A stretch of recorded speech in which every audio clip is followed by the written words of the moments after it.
નમસ્તે મિત્રો, આજે આપણે વાત કરીશું જીડીએસ જોબ પ્રોફાઇલ સંપૂર્ણ માહિતી ધોરણ 10 પાસ માટે સુવર્ણ તક। તો મિત્રો આજે આપણે જાણીશું જીડીએસમાં ખરેખર શું કામ કરવાનું હોય છે, દિવસમાં કેટલો કલાક કામ કરવાનું હોય છે, પગાર કેટલો મળશે, બીપીએમ એબીપીએમ ડાક સેવકમાં શું ફરક છે, જીડીએસ પછી આગળ પ્રમોશન કેવી રીતના મળે છે, તો પોસ્ટ મુજબ કામ, પગાર અને ભથ્થા, પ્રમોશન અને ગ્રોથ। તો મિત્રો આજે સંપૂર્ણ માહિતી આજના વિડીયોમાં જાણીશું, તો મિત્રો લાસ્ટ સુધી જરૂર જોતા રહેજો। તો મિત્રો ચાલુ કરીએ આજનો આ વિડીયો। તો પહેલી જ વાત કરીએ મિત્રો નંબર 1 જીડીએસ એટલે શું। તો મિત્રો જીડીએસનું પૂરું નામ ગ્રામીણ ડાક સેવક છે। આ પોસ્ટ માટે ઇન્ડિયાના પોસ્ટ હેઠળમાં આવે છે। ગ્રામીણ વિસ્તારમાં પોસ્ટમાં ઉપલબ્ધ સેવાઓ ચાલામી જીડીએસ કર્મચારી મહત્વની ભૂમિકા ભજવે છે। જીડીએસ મુખ્યત્વે બીપીએમ એબીપીએમ અને ડાક સેવક સેવાની જવાબદારી જોવા મળે છે। બીપીએમ માં મિત્રો બ્રાન્ચ પોસ્ટ માસ્ટર ઓફિસર તમામ કાર્યોની દેખરેખ રાખે છે। તો મિત્રો તમે જોઈ શકો છો નંબર 2 જીડીએસમાં મુખ્ય પોસ્ટ ઓફિસ કઈ હોય છે જીડીએસમાં।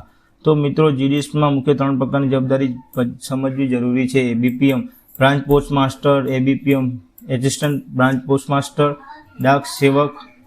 તો મિત્રો આ રીતે જીડીએસમાં મુખ્ય કામ હોય, પોસ્ટમાં કામ હોય 3 પ્રકારની જવાબદારી સમજવામાં આવતી હોય છે। તો મિત્રો વાત કરીએ નંબર 3 જીડીએસમાં શું કામ કરવાનું હોય છે। હા મિત્રો, ગ્રામીણ ડાક સેવકને કામ શું કરવાનું હોય છે। પહેલું જ કામ એમને હોય છે પોસ્ટ લેટરનું કામ। બીજું છે મિત્રો સ્પીડ પોસ્ટ અને રજિસ્ટર પોસ્ટમાં સંબંધિત કામગીરી। મિત્રો પોસ્ટની ડિલિવરી, મિત્રો કુરિયર પહોંચાડવું, ડિલિવરી કરવી, આ બધું એમનું કામ હોય છે। Number 4 પાર્સલની delivery. નંબર 5 ગ્રાહકોને પોસ્ટલ સેવા માટે વિવિધ માહિતી આપવી। નંબર 6 પોસ્ટ ઓફિસમાં દૈનિક કામમાં મદદ કરવી। નંબર 7 બચત ખાતા અને પોસ્ટલ સેવા સંબંધિત કામગીરી કરવી। નંબર 8 સરકાર વિવિધ પોસ્ટલ નાણાકીય સેવામાં ગ્રાહકોની મદદ કરવી। નંબર 9 રેકોર્ડ જરૂર એન્ટ્રીનું કામ કરવું। નંબર 10 બીપીએમ પોસ્ટ ઓફિસની કાર્યમાં દેખરેખ મદદ કરવી। આ હતું મિત્રો જીડીએસનું કામ। તો વાત કરીએ મિત્રો બીપીએમનું કામ શું હોય છે। હા મિત્રો બીપીએમનું કામ, બીપીએમ એટલે મિત્રો બ્રાન્ચ પોસ્ટ ઓફિસ હોય છે મિત્રો, બ્રાન્ચ પોસ્ટ માસ્ટર મિત્રો। તો જોઈ શકો છો તેમનું કામ શું કહે છે, મોસ્ટ ઓફલી તેમને બ્રાન્ચ ઓફિસમાં પોસ્ટ ઓફિસમાં મિત્રો કાર્યચારી સંભાળવા માટે મહત્વની ભૂમિકા ભજવવામાં આવતી હોય છે।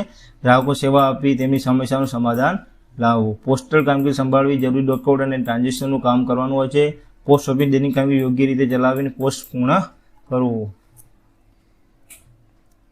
એબીપીએમનું કામ શું હોય છે મિત્રો। એબીપીએમ એટલે એસિસ્ટન્ટ બ્રાન્ચ પોસ્ટ માસ્ટર। મિત્રો આમનું કામ હોય છે વિવિધ કામોમાં સહાય કરવી, એટલે એબીપીએમની મુખ્ય જવાબદારીઓ। તો વાત કરીએ મિત્રો પોસ્ટનું કામ કરવાનું હોય છે, ગ્રાહકોને સેવા આપવી, ડિલિવરી સંબંધિત કામગીરી કરવી, દૈનિક કામગીરીમાં સહાય કરવી। તો મિત્રો આ કામ હોય છે એસિસ્ટન્ટ બ્રાન્ચ પોસ્ટ માસ્ટરને। તો મિત્રો જોઈ શકો છો નંબર 6 જીડીએસમાં બહાર જવાનું પડે છે। તો મિત્રો હા, જીડીએસમાં ખાસ કરીને ડિલિવરી સંબંધિત કામગીરી હોય છે મિત્રો। ડિલિવરીનું કામકાજ જ જીડીએસને આવતું હોય છે, એટલે કે જીડીએસ જોબ માત્ર ઓફિસમાં બેસીને કરવાનું કામ નથી મિત્રો, એવું માનવું યોગ્ય નથી।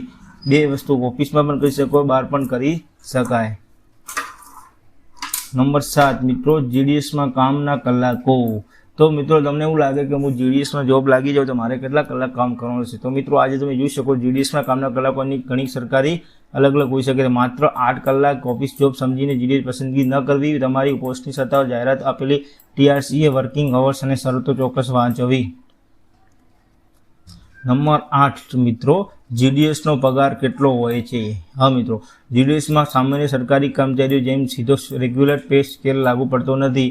જીડીએસ માટે ટીઆરસીએ એટલે ટાઈમ રિલેટેડ કન્ટિન્યુટી એલાઉન્સ મુજબ વેતન વ્યવસ્થા હોય છે। પગાર પોસ્ટ પ્રમાણે બદલાઈ શકે છે, ટીઆરસી લેવલ પ્રમાણે રકમ અલગ હોઈ શકે છે, લાગુ પડતા નિયમ પ્રમાણે ફેરફાર થાય છે। મૂળ ટીઆરસી ઉપરાંત કેટલાક ભથ્થાઓ પણ લાગુ પડી શકે છે। ટીઆરસી અંદાજિત ઉદાહરણ તરીકે સમજીએ કે બીપીએમ વાળાનો પગાર મિત્રો 12 થી 29,380 પગાર હોઈ શકે છે, જ્યારે એબીપીએમ ડાક સેવકને 10,000 થી 24,470 પગાર હોઈ શકે છે, જ્યારે ડાક સેવકને 10,000 થી 24,470 પગાર મળવા પાત્ર રહેશે। તો આથી ભારતીય ભરતી જાહેરાતમાં આપેલી ટીઆરસી અલાઉન્સને ચેક કરવી ફરજિયાત રહેશે મિત્રો। ત્યાર બીજું વાત કરીએ જીડીએસ સરકારી નોકરી। શું મિત્રો જીડીએસ એ સરકારી નોકરી છે?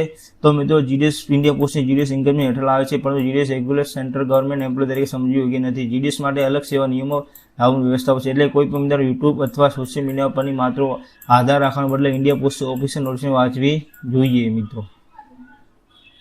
ત્યારબાદ મિત્રો વાત કરીએ જીડીએસમાં પ્રમોશન મળે છે. તો મિત્રો જોઈશે હા મિત્રો જીડીએસમાં જોબ હોય તો તમારે મિત્રો સારું પ્રમોશન મળતું હશે. મુખ્ય બાબતો મિત્રો પ્રમોશન ડિપાર્ટમેન્ટ એક્ઝામિનેશન એલિજિબિલિટી માટે લાગુ પડતા નિયમો સમય પ્રમાણે બદલાઈ શકે છે. તો મિત્રો તમારે અહીંયા જીડીએસમાં પ્રમોશન મળતું રહે છે. ત્યાર મિત્રો એવું તમને લાગે કે જીડીએસના પ્રમોશનમાં શું તમને આગળ વધવાની શક્યતા હોય તો પહેલાં તમે જીડીએસથી મિત્રો બીપીએમ એબીપીએમ ડાક સેવક બની શકો છો. ત્યારબાદ મિત્રો અનુભવ અને સેવા પ્રમાણે ડિપાર્ટમેન્ટલ એક્ઝામિનેશન આપીને પછીના હોદ્દા પર પ્રમોશન તક તમને મળી શકે છે.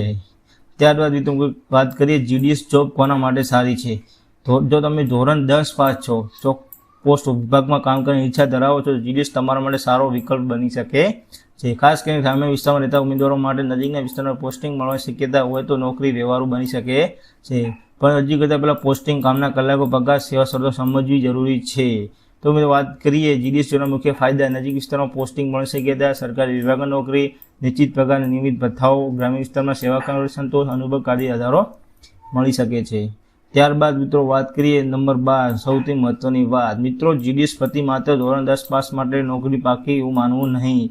ત્યાં મિત્રો તમને સિલેક્શન પ્રોસેસ પણ હોય છે. મેરિટ આધારે મેરિટ પણ લેવામાં આવે છે. એલિજિબિલિટી તમારે ચેક કરવામાં આવે છે. ડોક્યુમેન્ટ વેરિફિકેશન કરવામાં આવે છે. અન્ય શરતો પણ ચેક કરવામાં આવે છે. ઉંમર, રહેઠાણ, કેટેગરી નિયમો પણ લાગુ પડે. તમે તમામ ક્રાઇટેરિયામાં પાસ થાઓ ત્યારે તમારે આ જોબ તમને મળે છે. તો વાત કરીએ તો મિત્રો આ હતી જીડીએસ જોબ પ્રોફાઇલ સંપૂર્ણ માહિતી. તો મિત્રો જીડીએસ એટલે શું તમે જાણી લીધું. બહાર ડિલિવરી કરવી પડે છે, કામના કલાકો કેટલા હતા, પગારની ટીસી એટલે શું, પ્રમોશન, આ બધું તમને આજના વિડીયોમાં જો તમે જીડીએસ પરથી નવી vacancy, age limit, qualification, selection process, salary અને ઓનલાઈન ફોર્મ કેવી રીતે ભરવું સંપૂર્ણ માહિતી જોઈએ તો આ અમારો આગળનો વિડીયો જરૂરથી જુઓ.